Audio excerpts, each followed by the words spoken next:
Hi, I'm Dinah and I'm an independent celebrant.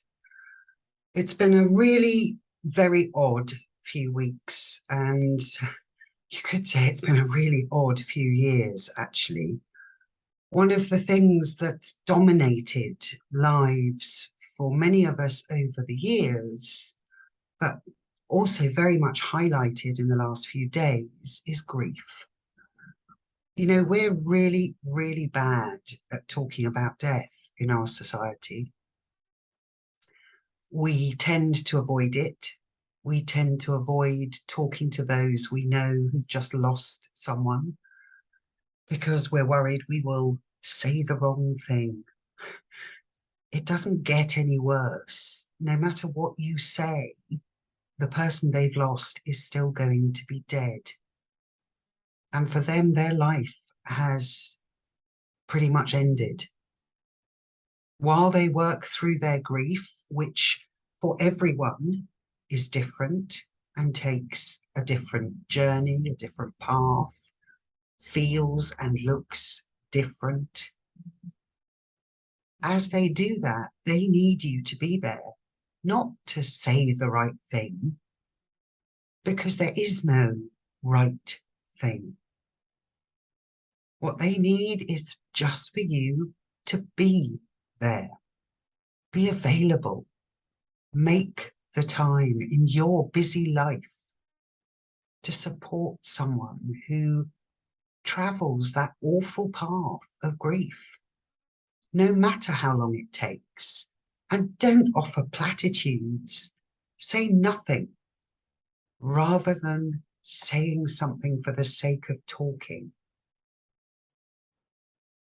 When I'm training people to be celebrants, I often remind them this is a job that is not about you. Our role is to stand next to the person who finds themselves in the spotlight. And often that spotlight is a place of grief. And so we listen and we are available and we make the time. And all you need to do if somebody near you has lost someone is do that. And if it's you, if you have lost someone and perhaps losing the Queen and the pomp and ceremony and huge amount of effort that went into acknowledging her has left you pining or grieving for someone who isn't with you anymore, I am so sorry that you're having to go through this. Beautiful, deep, meaningful friendship and love has this flip side that really sucks. And it's the loss. It's realizing that presence, that person, that being isn't going to be in our lives in the same way anymore. You know, I believe as long as we keep talking about them, they're always in our lives. My grandpa, who as a teenager I felt was just about the only grown-up who really got me, he died on the morning I took my very first O-level. He died on the morning of my biology O-level. I will always remember because it's the only exam I got a U in, which meant unclassified. I think I wrote my name, and that was it. I spent the rest of that day sobbing.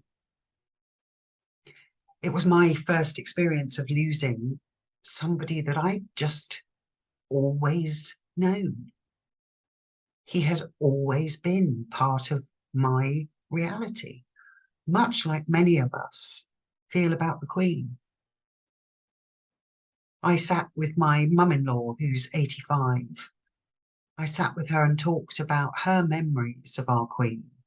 And she remembers going to the funeral for her father, our previous king. She remembers being told she had to wear her brownie uniform. And she said, I wasn't best pleased. It's funny the things we remember, isn't it? So it is a time to talk a bit more about grief, to acknowledge that it impacts each of us in different ways, and perhaps to be a bit kinder too. I was so saddened that our media felt it necessary to highlight negatives during this process. Whether this family is our royal family or not, this woman was someone's mother, grandmother, great-grandmother, aunt, employer, lifelong companion and friend. And we should show some compassion as people experience their grief at her loss. There are some wonderful organisations, many of them charitable, of course, who are out there to support you if you're grieving. I will list some of them in the blog, excuse me, that accompanies this video. And if you need to talk to somebody, please reach out to them. They will make the time for you and they will listen. They will really, really listen to you and to your story of loss and grief. Thank you for joining me.